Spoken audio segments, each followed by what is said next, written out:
Why, hello, little ones. It's a pleasure to see you again. Have you been well since the last time we were together? I do hope so. We care ever so much about each and every one of you. That's why we created the safe space, so that no matter where you are or what kind of a day you're having, you can always come to the safe space and listen to our stories. Now then, since last time we've had quite a number of new sheep. In fact, 2. We're getting so many we had to rearrange the wall, don't you know? Would you like to see them? You would? All right, excellent. Let's have a look, shall we? I see Alice and Amalia and Amelia, Anne, Ash, Beep, Billy, Brownie, Bunny, Cara, Cassie, Christopher, Christopher D, Claire, Cody, Connor, Danny, Diana, Dodie, E, Elliot, Eve, Evelyn, Freak, FTM, Hannah, Jack, Jaxie, John, Jenny and Jane, Kai, Lammy, Leo, Lily, Lunar System, Marigold, Maribel, Mia, Oscar, Oscar, Pearl, Raja, Sarah, Sierra, Shicey, Timmy, and Yuki. What wonderful names! And you know what? Those are your names on the wall, your names on the sheep. That way, every one of you that's up there will always be a part of the safe space, no matter what. Now then, this time I chose a wonderful story for us to listen to. It's called Aladdin and His Magic Lamp. But what have I done with it? It's not over here by the castle, and it's not over here by Bitsy and Betsy. I wonder where it could be. I know. Let's have a look in the chest, shall we? Excuse me, Mr. Bear. You'll have to move temporarily. Isn't he a lovely bear? He's so terribly pink, and he has this perfectly lovely heart with a terribly important word written on it. Do you know what that word is? Yes, it's love. L-O-V-E. Love. And that is a terribly important word to remember, because you are loved. All right, Mr. Bear, we'll let you sit there while we open up the chest. What's this? More books. And sure enough, here's the book we're looking for. Aladdin and His Magic Lamp. We'll let you hold that, Mr. Bear, while we close up the chest. So you'll have a place to sit and listen to the story too. Now then, are you ready? Do you have your blankie or your stuffie or your favorite toy? If not, go and get them. We'll be right here waiting for you. Do you have them now? Excellent. All right, gather round, snuggle up, and put your best listening ears on as we read Aladdin and His Magic Lamp.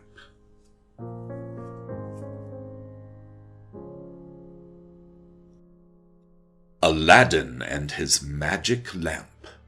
A story from 1001 Arabian Nights, told by Kathleen N. Daly. Pictures by Lowell Hess.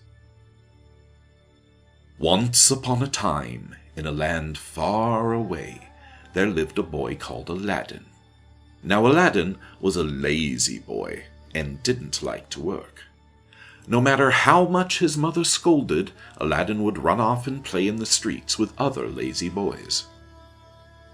"You will never make your fortune that way," sighed his mother. But for once, his mother was wrong. One day a stranger came to Aladdin as he was playing. "My boy," said the man with the beard, "I have been watching you, and you look very like my brother Mustafa. Tell me, are you his son?" "Yes, sir," said the boy. "I am Aladdin, son of Mustafa, but he has been dead for many years."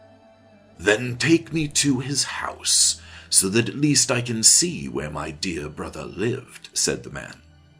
Aladdin's mother was very surprised when Aladdin came in with the new uncle, for Mustafa had never told her that he had a brother. But as the stranger brought much food and wine, she welcomed him gladly. "Tomorrow," said the uncle, "I will take Aladdin for a day in the country. I promise you that he will come back very rich indeed." Better and better, thought the mother, and she told Aladdin to do whatever his uncle asked him. Next day, Aladdin and his uncle rode into the country. When they came to a quiet place, the uncle began to build a fire, though it was a warm day. Then he spoke some magic words over the fire, and suddenly the earth opened up. "Aladdin," said the magician, for of course that is what he was, "you are just the right size to go down that hole and through the door that you see there. Do as I tell you, and no harm will come to you." "How do I know that you speak true?" asked Aladdin, trembling. "Here, take my ring," said the magician. "It is magic and will keep you safe. Now listen carefully." When the magician had told Aladdin what to do, the boy opened the door in the ground and went in. He went down a flight of steps and through a cave that was filled with treasure chests. But the magician had told him not to touch them, so he didn't. Then he came to a garden, and under a tree he saw a dirty old lamp. Aladdin took the lamp, as the magician had told him to do, and then he saw some beautiful fruit. It was made of rubies and emeralds and diamonds, so he could not eat it. But he took some, because it was so pretty. He went back through the cave and started up the steps. "Quickly, quickly," called the magician. "Give me the lamp and the ring, and I will help you through the hole." "No," said Aladdin. "Help me up first." The magician gave a great shriek, and in his rage he spoke the magic words that closed up the hole. And suddenly, Aladdin was all alone in the cave, with no door to let him out. He began to weep and wring his hands. In doing this, he happened to rub the ring that the magician had given him. Immediately there was a puff of smoke, and a great genie stood before Aladdin. "Master, what is your command?" said the genie. Too surprised to be frightened, Aladdin said, "Please, I would like to be home." And in a flash, Aladdin was safe at home again. Aladdin's mother was very pleased to see her son again, and he told her of his adventure. "And now," said Aladdin, "I am hungry." "My poor son, we have neither food nor money to buy any," said his mother, "but perhaps we can sell the lamp that you found." She started to polish the lamp. Suddenly there was a puff of smoke, and a huge genie, much bigger than the first one, stood before them. "Master, what is your command?" said the genie. Aladdin's mother immediately fainted away, but Aladdin, who was used to genies by now, said, "Genie, please bring us dinner." The genie bowed and disappeared. A moment later he was back with silver dishes of food and pitchers of wine. Aladdin's mother came to her senses, and she and her son ate the best meal they ever had. They ate so much that the next day not a crumb was left. When Aladdin and his mother were hungry again, Aladdin went to sell one of the silver dishes in the market. While he was there, the princess, daughter of the Sultan, came by. Aladdin caught sight of her, and that is how he came to fall in love with the princess, for she was the most beautiful girl he had ever seen. He rushed home and said to his mother, "Mother, you must go to the Sultan and tell him I want to marry his daughter, the princess. Take as a gift this fruit that I found in the magician's garden." Sighing, Aladdin's mother set off to the palace. After many days, she was allowed to see the Sultan. "My son wants to marry the princess," she said. "He sends you this fruit as a gift." The greedy Sultan gladly took the fruit. "Tell your son," he said, "that he may marry the princess if he will build her a palace just as precious and beautiful as these jewels." When his mother told him the Sultan's reply, Aladdin at once took the lamp and rubbed it. The genie came, and Aladdin said, "Genie, I want a palace, the most beautiful palace in the world, with marble walls and golden roofs and precious jewels around the windows. I want servants and coaches and horses. For my mother and myself I must have clothes and many bags of gold." The genie bowed, and a moment later he was back. "Look, O master," he said, and there on the hilltop was the most beautiful palace in the whole world. It was just as Aladdin had ordered it, with marble walls and golden roofs and precious jewels around the windows. The Sultan was so pleased with the palace that he said Aladdin could marry the princess right away. Dressed in splendid new clothes, Aladdin and his mother rode in a fine carriage to the palace. On the way, Aladdin's servants threw handfuls of gold to the cheering people who came to watch.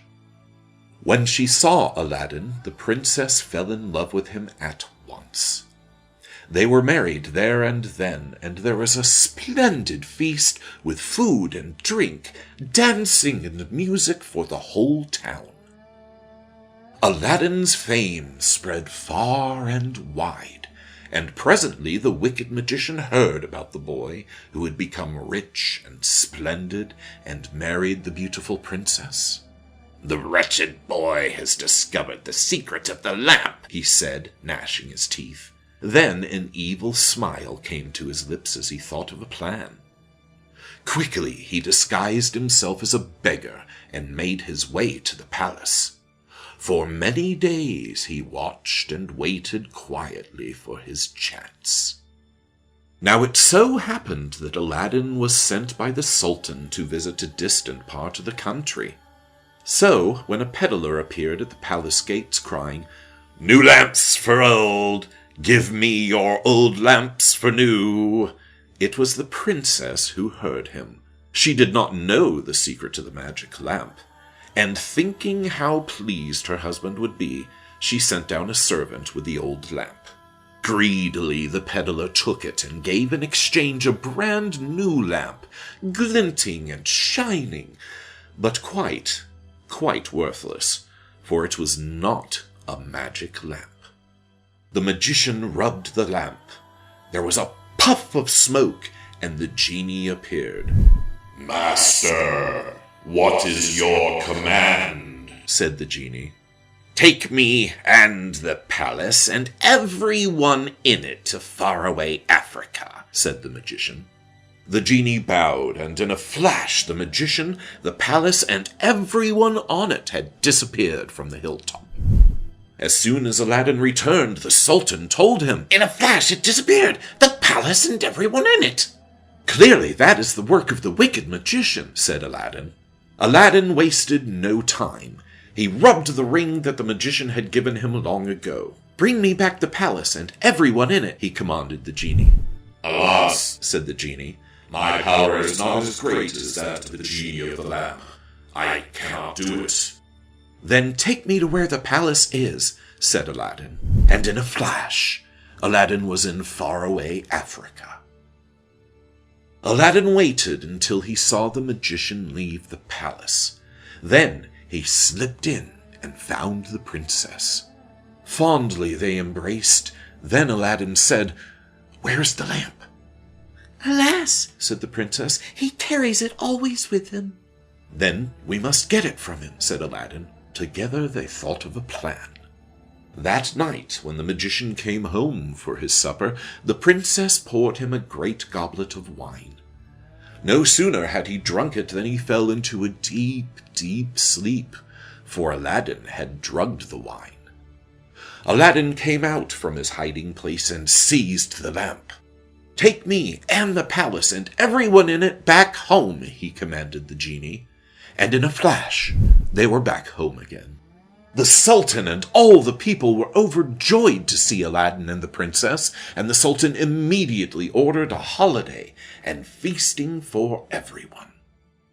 As for the wicked magician, he was neither seen nor heard from again. And who knows? Perhaps he is still asleep this very day in faraway Africa. And look, there's the magician asleep under the tree. It looks as though a spider has spun its web on him, doesn't it? And what's that? There's a little monkey looking at him and wondering, why is he here? The end.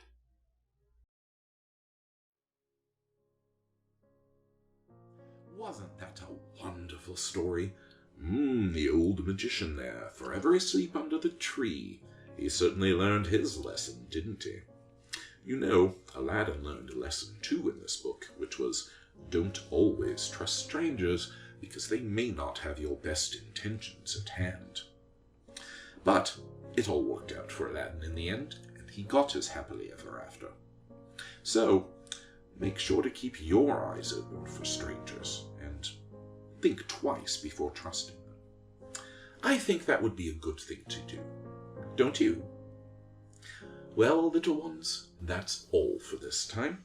I'd like to thank you for coming to watch, and thank your older brothers and sisters on the inside for allowing you to do so.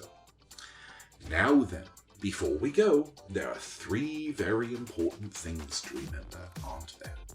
And I thought it would be an excellent idea if we all said them together. So, always remember that you are loved, that you are strong, and that you are not alone. I'm Percival. Thank you for watching. Goodbye.